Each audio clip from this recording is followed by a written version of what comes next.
Walikutana kwa bahati nasibu.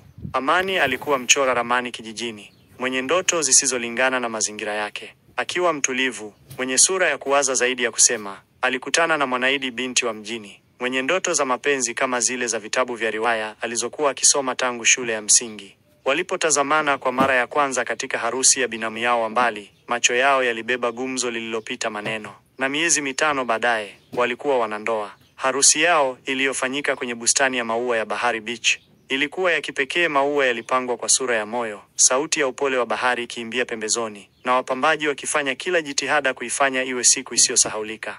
Lakini siku hiyo, keki haikukatwa. Wageni walikuwa wamekaa, kamera zikiangaza, na MC alikuwa tayari kuwaita mbele. Wakati huo huo, Mwanaidi alikuwa bafuni akilia kimya kimya. Gauni lake jeupe lililokuwa limepambwa kwa almasi za plastiki lilimlemea ghafla. Mapigo ya moyo wake yalikuwa tofauti. Alafu alitoa simu yake, akaandika ujumbe mfupi, akamtumia mtu mmoja tu: samahani, siwezi. Kisha akafungua mlango wa nyuma wa jumba la harusi, akatoweka. Wakati huo Amani alikuwa amesimama mbele ya wageni, akisubiri mkono wake ushikwe. Alijua kuwa kuchelewa kwake kulikuwa na sababu ya kawaida. Alitabasamu huku akijikaza, huku macho yake yakitafuta mabaki ya njozi aliyojenga miaka yote. Dakika zilipogeuka kuwa saa, watu wakaanza kutoka. Kamera zikazimwa, muziki ukapungua, na keki kubwa ya tabaka 3 iliyokuwa imechorwa majina yao juu ikabaki ikiwa haijaguswa, ikitetemeka kimya juu ya meza ya sherehe. Baada ya kimya, Amani alikaa ukumbini hadi usiku wa saa 4, akikumbatia koti lake na picha ya harusi aliyokuwa ameweka mfukoni. Hakumwambia mtu yoyote chochote, hakupiga kelele, hakulia mbele ya watu. Aliinuka, akapanda gari na kurudi nyumbani kwake. Asubuhi iliyofuata, taarifa zilisambaa kwenye mitandao. Bibi harusi atoweka dakika chache kabla ya kukata keki. Watu walicheka, wengine walimhurumia, lakini Amani alikaa kimya. Lakini kilichokuwa hakijajulikana ni kwamba Mwanaidi hakwenda mbali. Aliingia kwenye nyumba moja ya kupanga kando ya jiji, akaficha sura yake kwa siku kadhaa. Alikuwa anakula kwa kuagiza chakula mtandaoni, na kila mara aliposikia hodi, moyo wake uliruka kwa hofu. Na ndani ya nyumba hiyo, aliandika kila kitu kwenye daftari lake dogo la waridi. Daftari ambalo lilikuwa limeandikwa mbele, sababu 5. Kwa nini sikumkataa mapema?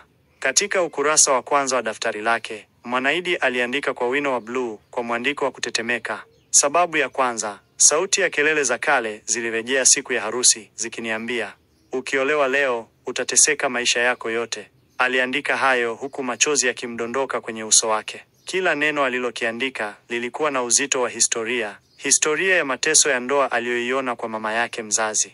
Alikumbuka usiku mmoja, akiwa na miaka 10, alipomkuta mama yake akificha alama za kichapo kwa kitambaa cha mpira, huku akimwambia kwa sauti ya chini, usikubali kuwa kama mimi. Ukiona dalili mapema, kimbia. Sababu ya pili, alipiga simu usiku wa harusi, akanikumbusha kuhusu kitu nilichoapa kusahau. Ukurasa wa 2 wa daftari la Mwanaidi ulikuwa umechorwa alama ya mshale wa juu, kama mtu anayehitaji kurudi nyuma kwenye jambo lililobaki bila suluhu. Saa 1 asubuhi, siku ya harusi, Mwanaidi alipokea simu kutoka kwa mtu aliyekuwa kimya kwa miezi 6. Sauti ya upande wa pili wa simu haikumuita kwa jina lake la sasa, bali kwa jina la utotoni. Naidi, bado unafunga ndoa kweli leo? Umesahau kabisa kile tulichopitia? Ilikuwa ni Sami, mpenzi wa zamani wa chuo, ambaye walitengana miaka 2 iliyopita baada ya ajali mbaya ya gari waliopata pamoja. Wakati huo, Mwanaidi alikuwa amelazwa hospitali kwa miezi 2, na Sami alimsimamia kila kitu. Alimfulia, alimlisha, akamsafishia vidonda, lakini mwisho wa siku, Mwanaidi alimsaliti kwa kukubali posa ya Amani. Lakini katika simu hiyo ya dakika 3, Sami hakulia, hakumlaumu. Alisema tu, nilijua hautaweza kufanya hivyo. Moyo wako haujawahi kumruhusu mwingine. Ukifika mbele ya meza ya keki, utanikumbuka na utatoka. Maneno hayo yalibaki kichwani kama mvua ya usiku kimya, lakini ya kuchosha nafsi. Na kweli, alipokuwa mbele ya ukumbi, mapenzi ya sasa na kumbukumbu za zamani zikaingia kwenye vita vya kimya. Ndipo alipoamua kutokata keki. Mwanaidi alizikwa kwenye fikra za hofu, za kurithi maumivu ya mama yake. Alipomwangalia Amani siku ya harusi, moyo wake ulimwambia kuwa ni mtu mwema, lakini akili yake ilianza kucheza na sauti ya zamani. Wote huanza vizuri. Ukiolewa leo, utafungwa. Ukiolewa leo, huna kurudi. Siku ya harusi, dakika chache kabla ya kukata keki, sauti hiyo ilirudi kwa nguvu. Sauti ya mama yake aliyekufa miaka 2 iliyopita, ikimlilia kichwani. Usifunge maisha yako kwa woga wa kutokuolewa. Bora uchafu kidogo kuliko sumu ya milele. Na hapo ndipo Mwanaidi alipomgusa mfuko wa gauni lake, akachukua simu na kutuma ujumbe ule wa maneno matatu: samahani, siwezi. Sababu ya tatu: nilijua kuna jambo ambalo Amani angenichukia nikiwahi kulisema, na nilichelewa kusema. Siri hiyo ililala kwenye pochi yangu, na moyo wangu haukuthubutu kuitamka. Ndani ya pochi ndogo aliyoshikilia siku ya harusi, iliyoendana na rangi ya viatu vyake vya fedha, kulikuwa na bahasha ndogo ya kaki. Bahasha hiyo haikuwa mpya. Ilikuwa imekunjamana pembeni, kana kwamba ilibebwa mara nyingi, kugeuzwa mara nyingi, lakini haijawahi kufunguliwa hadharani. Ndani ya bahasha hiyo kulikuwa na cheti cha mtoto wa kike mwenye miaka 3, aliyezaliwa miezi 9 baada ya Mwanaidi na Sami kuachana. Lakini kabla hajakutana na Amani, Mwanaidi hakuwahi kumwambia Amani kuhusu mtoto huyo. Hakuwa na ujasiri. Kila alipojaribu, Amani alikuwa anazungumza juu ya familia yao watakayojenga kutoka sifuri, au watoto wao wa kwanza watakavyofanana. Maneno hayo yalimziba koo, yakamkata sauti. Mwanaidi alimlea binti yake kwa siri, akimwachia shangazi mjini kwa muda. Hata wakati wa maandalizi ya harusi, hakumtembelea kwa hofu ya kugundulika. Na sasa, akiwa amesimama mbele ya wageni, akiwa karibu kukata keki, akili yake ilimrudisha kwenye uso wa yule mtoto. Mama, unanioa? Baba atakuja leo? Kwa mara ya kwanza, Mwanaidi alihisi kuwa angekuwa mnafiki. Si kwa kuwa alimpenda Amani kidogo, bali kwa sababu alimficha kipande kikubwa cha maisha yake, kipande ambacho kingebadili kila kitu. Aliichukua ile pochi polepole, akasikia uzito wa bahasha ile ya kaki. Kisha akageuka, akatoka nje, akalia kimya kimya kwenye kona ya ukumbi na kutoweka. Siku 5 baada ya harusi iliyogeuka ukimya, Amani alikwenda kwenye ukumbi ule tena, si kwa ajili ya kurudisha kumbukumbu, bali kwa ajili ya kuchukua koti lake na pochi aliyoambiwa iliachwa bafuni. Alipopewa pochi ile ya harusi, kwa mara ya kwanza alihisi harufu ya manukato aliyoyanusa kwa wiki nzima kabla ya harusi ya Mwanaidi. Ilikuwa ni mchanganyiko wa vanila na waridi mwitu, harufu iliyomvuta moyoni kama mzuka wa kumbukumbu nzuri. Lakini kabla hajafunga pochi, aliona kona ya bahasha ya kaki ikichomoza upande wa ndani. Aliitoa polepole, akaikunjua, na ndicho kilichomkuta: cheti cha kuzaliwa. Jina la mtoto: Yasmin Sami. Tarehe ya kuzaliwa: 03/07/2022. Mama msari wa Mwanaidi: A. Yusuf. Baba Sami. A. Mahali: kituo cha afya Kinondoni. B. Macho ya Amani yalikaa kwa sekunde 30 kwenye jina la baba. Sauti iliyo ndani ya kichwa chake ilimwambia, Sami. Sami yule wa chuo, Sami aliyekuwa rafiki tu wa zamani. Alikaa kwenye kiti cha plastiki pembeni mwa ukumbi, cheti mkononi, moyo ukimpiga kwa nguvu. Kwa mara ya kwanza tangu alipoachwa, machozi yakamlenga. Si kwa huzuni tu, bali kwa mchanganyiko wa mshtuko, hasira na kuachwa gizani. Alihisi upweke, na zaidi ya yote, aliuliza ndani ya nafsi, kama mtoto huyu ni wa Sami, kwa nini Mwanaidi alikubali posa yangu? Lakini hakuwa na majibu, na mtu wa kumuuliza alikuwa ametoweka. Amani alinyanyuka kwa kasi, akaweka cheti kwenye mfuko wa koti, kisha akaondoka bila kuangalia nyuma. Lakini akili haikumruhusu kwenda mbali. Badala ya kwenda nyumbani, alielekea Kinondoni B, kwenye kituo cha afya kilichoandikwa kwenye cheti. Alitaka kuthibitisha. Na pale alipofika, ndipo alikumbana na mzee wa mapokezi, ambaye alitabasamu tu na kusema, Yasmin, mtoto mrembo sana yule. Alikuwepo jana na mama yake. Unamtafuta? Mtoto haongei kwa maneno, huongea kwa macho. Na macho ya Yasmin yalimfanya Amani aone ukweli ambao hakutaka kuukubali. Amani alikaa kimya kwenye benchi ya mbao nje ya kituo cha afya Kinondoni B. Alikuwa amevaa miwani ya jua kuficha macho yake yaliyovimba kwa mawazo. Mikono yake ilishikilia cheti cha kuzaliwa kwa nguvu, kama mtu anayeshikilia ushahidi wa kuungua moyoni. Baada ya dakika chache, alimuona mwanamke aliyevaa gauni jeupe na mtoto wa kike mwenye nywele nyingi zilizofungwa vitambaa viwili vidogo vya pinki. Yasmin. Mtoto alikimbia kuelekea upande wa mawe ya kuchezea. Akacheka kwa sauti ndogo ya furaha isiyo na wasiwasi wa dunia. Amani alitazama, macho yake yakiwa yamejaa utulivu, lakini moyoni kulikuwa na moto mkali wa maswali. Alitaka kuinuka, kumuita Mwanaidi, kumkumbusha kila kitu. Mbona hukuniambia? Mbona hukuniamini? Lakini hakuweza.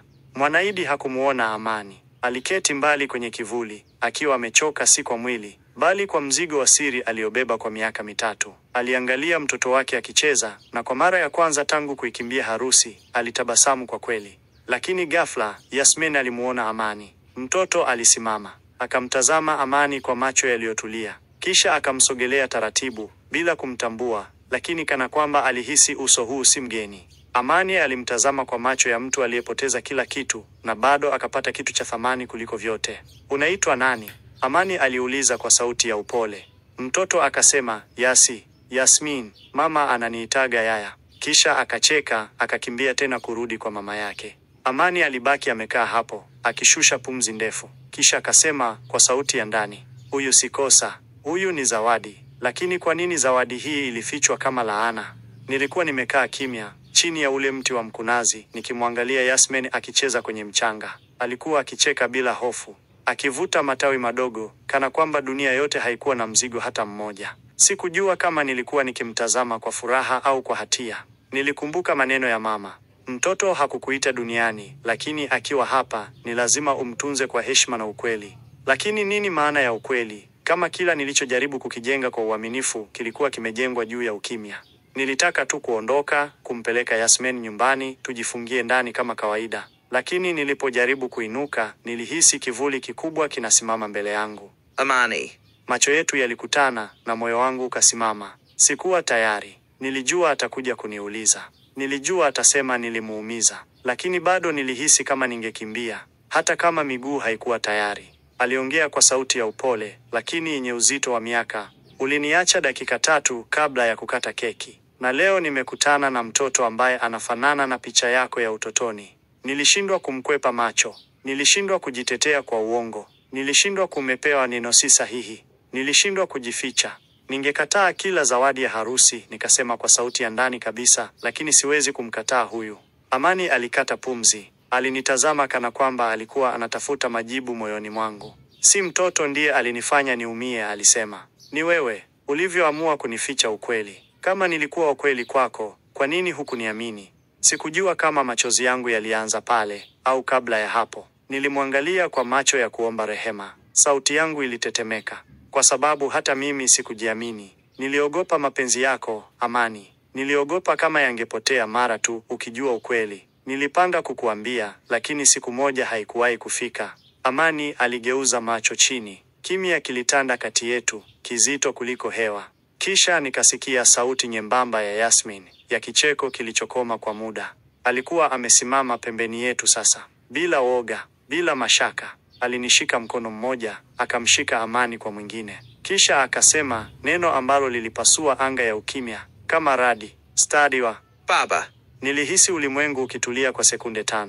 Macho ya Amani yakafunikwa na mvua ya machozi, lakini hakukwepa, hakumwachia mkono wake. Walisimama pale wawili, mwana na mtu aliyepaswa kuwa mume wangu, wote wakiwa mbele yangu, na mimi nikihisi kama historia inaniandikia mstari mpya. Nilijua hakuna kurudi nyuma. Iwe moto, iwe rehema, hii ilikuwa sura mpya ya ukweli. Si kila ukweli unazungumzwa kwa sauti, wengine huandikwa, kwa sababu machozi hayawezi kusema yote. Barua ya mkono iliyoandikwa na Sami ililetwa kwa Mwanaidi na jirani mmoja, wiki moja baada ya tukio la kukutana kwa Amani na Yasmin. Mwanaidi, sijui nianzie wapi.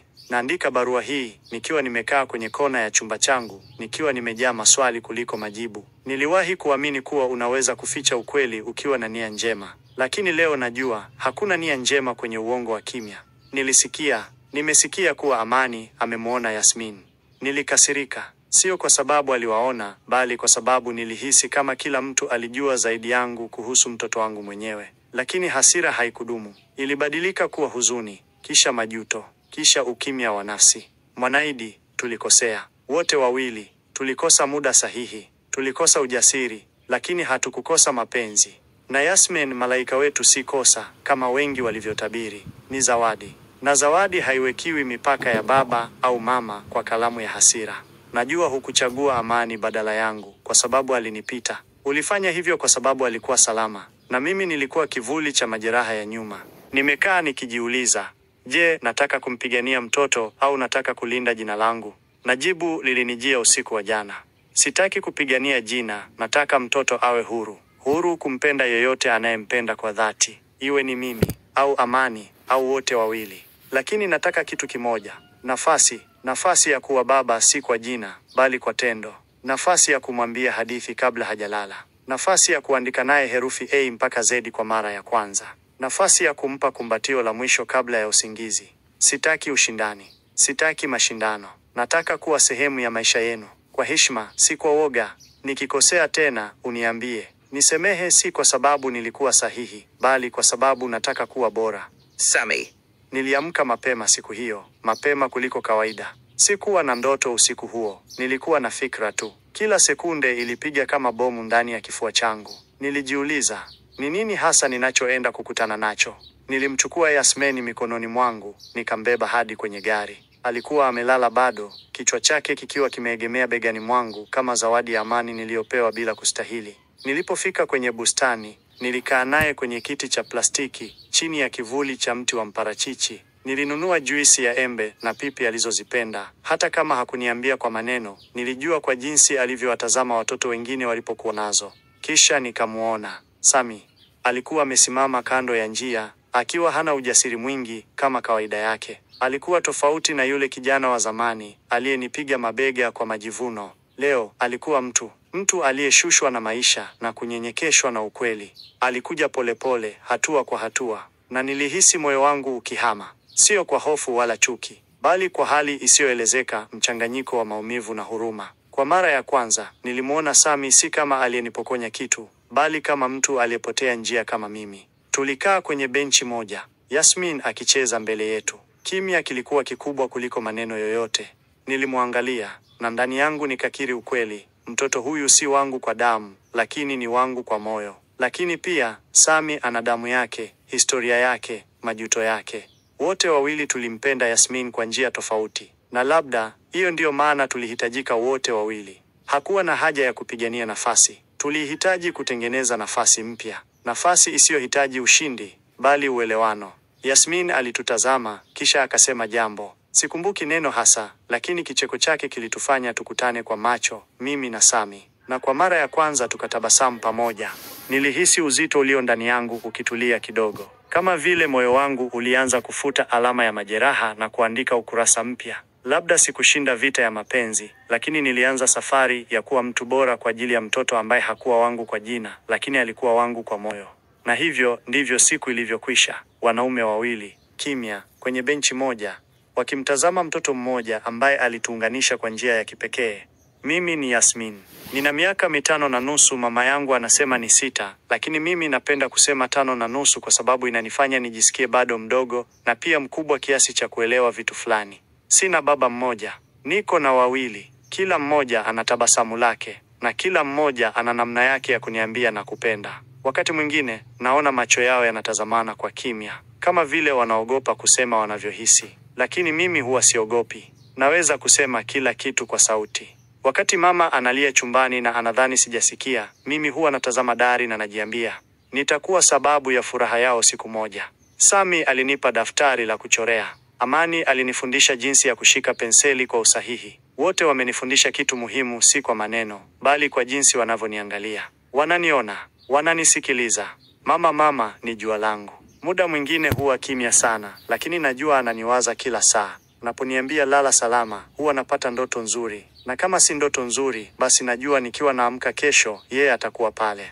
Watu wazima wana mambo mengi sana. Ugomvi, historia, maneno makubwa. Lakini mimi naona kitu kimoja tu, mstari wa upendo. Kama nitakuwa na baba wawili, basi nitakuwa na hadithi nzuri zaidi ya kuambia watoto wangu siku moja. Na kama mama yangu ni jasiri hivi, basi mimi pia nitaweza kuwa kama yeye au zaidi. Sina la kumlaumu mtu, na sihitaji kuambiwa ni nani mzazi wangu halisi. Kwa sababu moyo wangu tayari unajua, upendo wa kweli hauhitaji DNA.